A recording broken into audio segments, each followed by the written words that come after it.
data, like give them little quizzes within it, and then track how well the person did. Like on purpose, give them a bad part with a defect, and then see how they manage that part. I think things like that will be things that happen in real life that I'll be saying, can we make this in the virtual reality? Okay, and so you said that happens in real life. How often does that happen? And is that a moment that you want to train about, like when there's a defect? Yes. So we do molding, and with plastic molding, you're going to get many defects like burns, marks, flash, or short chops, which is a part that just didn't mold it completely. Those are the ones that we need the operator to look at, deem that is a bad part, and make sure that it makes it to the scrap bin and doesn't make it into a finished good and makes it all the way to the customer. So they need to those understand. Are the type of. They need to understand what is the defect. They need to understand the outcome of this could get really ugly really quickly, and they need to understand, okay, this is when I stop building. I call the quality department. They need to contain all this stock, certify it before I can start running my machine again. Okay. So, Brian, you had a question. I ended. Oh, okay. So, one thing that I would say is that VR doesn't completely replace hands-on experience, because at the end of the day, it can be pretty close to the real thing, but it's not the real thing.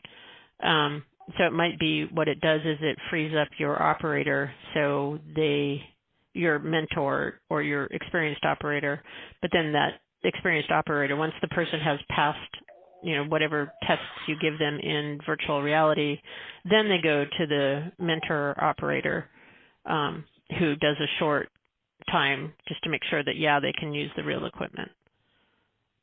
Yeah. Does that make sense? It would still save me the first 2 weeks, let's say, of the training with using my best and most experienced operator. So it will still save me.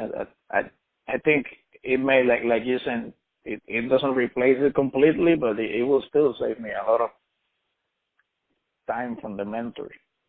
Right. Oh, no question. And the other thing is that a lot of the experiences are gamified. And of course, today's millennials and younger love nothing more than being gamed. So, right. So it's like, get the best score. So these experiences are oftentimes created in such a way that you get to the end and they give you a score like, okay, well, you completed 85% of the task correctly. And it's like, while Billy over there, he completed 99% of them correctly. It's like, So then they focus and they try harder. So there's, things like that you can do to sort of motivate them. Going back to your statement earlier about, you got to split everything up because they get bored. I mean, it's, yes, there's interesting ways to make it engaging. When we started our performance reward program with the operators, we started just giving out a vending machine coupon when you hit your quota, and use it. If you think it's nothing, these people started making way better production numbers just for a vending machine coupon. So the reward experience is there.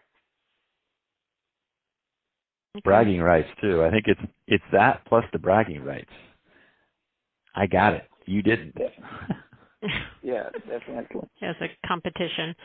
Oh yeah. Brian, can you think of any more questions?